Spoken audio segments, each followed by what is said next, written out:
The Beatles didn't have the luxury of turning down songs. The band was bound by their EMI contract to release 2 albums worth of content per year, not including additional singles every few months. We know how much of a music fan they were, but there were times when they had to reject a few songs because they thought the arrangements were poor or not up to par. Today, we'll discuss the songs that didn't make the cut and the reasons behind them. But before we start, don't forget to subscribe to our channel below and stick till the end to find out more about today's topic. No matter how powerful the Beatles' work was, they could not utilize all of their skills at their disposal. By the end of their stay, with George Harrison joining the songwriting group as an integral member, the Fab Four were bubbling with ideas and creative innovations. With 4 different drives pushing in 4 different directions, it seems natural that a few legendary songs would slip through the cracks. John and Paul were bold for their age at the time, but their collective foot down, no, they insisted, only wanting to record original Lennon-McCartney songs. But at this point in the game, Martin's word was law. As a result, the Beatles recorded, against their will, a rather ordinary version of the nice, if unremarkable, songs. During the initial days of the Beatles' career, John Lennon and Paul McCartney were writing songs at such a breakneck speed that they couldn't possibly play them all. Despite the fact that they were releasing 2 albums per year, plus miscellaneous singles that didn't even feature on the albums, Lennon and McCartney still had excess material that they would give away. A World Without Love was recorded by the English pair, Peter and Gordon, that was released as their first ever single in February 1964 and peaked at number 1 in the UK singles charts in April. Paul McCartney wrote this song, which is credited to Lennon-McCartney. If I Were You, penned by Peter and Gordon, was the B-side. A World Without Love surpassed the Billboard Hot 100 in the United States in June 1964. It also topped the Cashbox chart in the United States for at least a week. It was a part of the duo's debut album in the UK and on an album of the same name in the US. It is one of 2 Lennon-McCartney songs to reach number 1 in the United States by an artist other than the Beatles. The song was one of 7 number 1s written by Lennon-McCartney that charted in the United States in 1964, setting a record for the most songs to top the US charts in a calendar year. The band didn't always make the ideal decisions in these situations. McCartney wrote A World Without Love for the Beatles to record, but neither he nor John thought it was good enough. Because McCartney did not believe the song was good enough for the Beatles, he offered it to Billy J. Kramer, who turned it down. Instead, McCartney handed the song to Peter and Gordon, the pop duo he was producing at the time, who charted A World Without Love. The Beatles weren't clamoring for number 1 songs. They already had 4 in America by the time A World Without Love hit the top of the charts.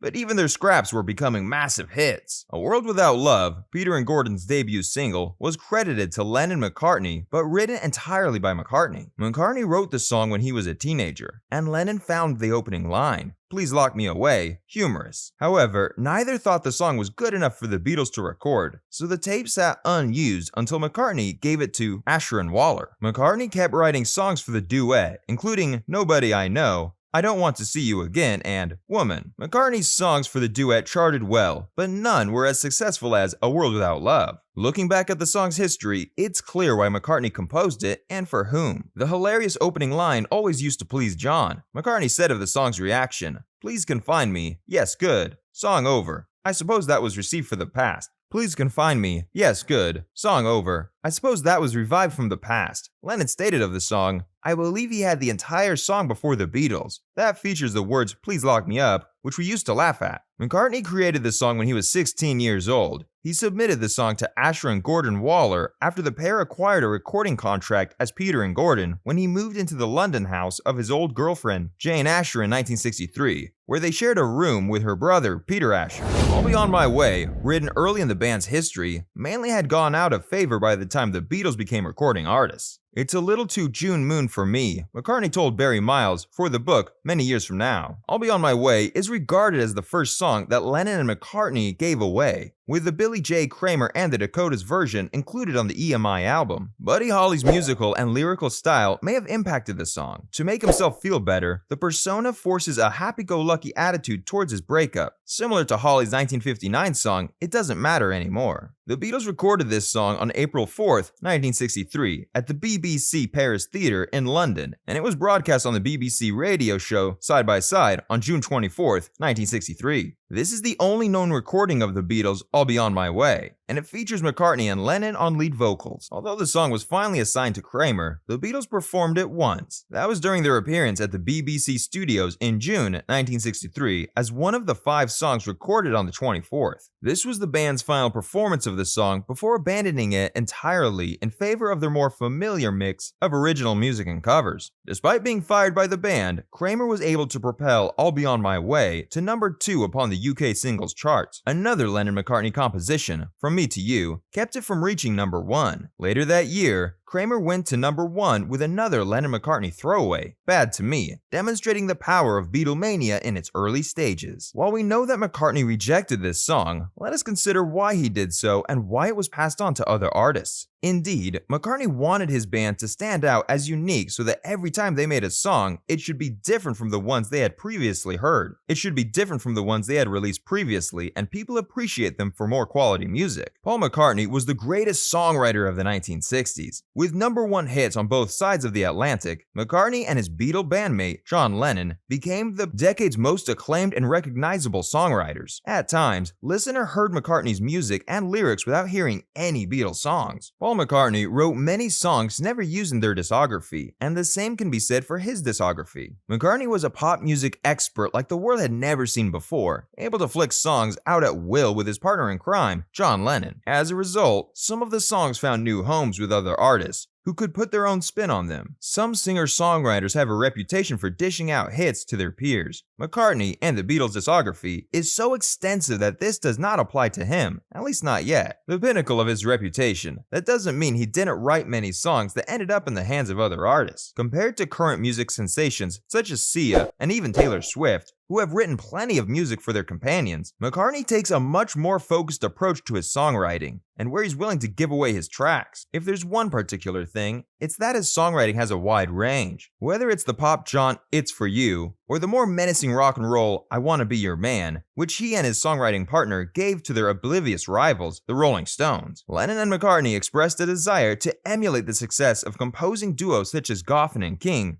Goffin, 1939 to 2014, was an American lyricist who formed a successful songwriting partnership with his wife, Carole King. In having their compositions recorded by other artists in the early days of their songwriting partnership, so that this was an aspect of the songwriting craft that they were interested in pursuing. They supplied some of their songs deemed unsuitable for the Beatles to fellow artists, several of whom were also managed by Epstein and were friends of the Beatles, with the encouragement of the Beatles' manager, Brian Epstein. When the Beatles' initial success in early mid-1963 became a phenomenon, there were a lot of interest in songs written by the Beatles' in-house writing duo. Artists began clamoring for original Lennon-McCartney songs, knowing that such songs would inevitably spark media and public interest. The high quality of the songs, as well as their subsequent commercial success, increased artists' desire for more compositions. So while all of these reasons explain why some of the songs were rejected by the Beatles, McCartney and Lennon had their own criteria for including songs in their albums. This was all from my side today. I hope you enjoyed the video. Don't forget to subscribe to my channel, share it with the people who love the Beatles as we do, and give the video a big thumbs up. I will see you guys in the next one.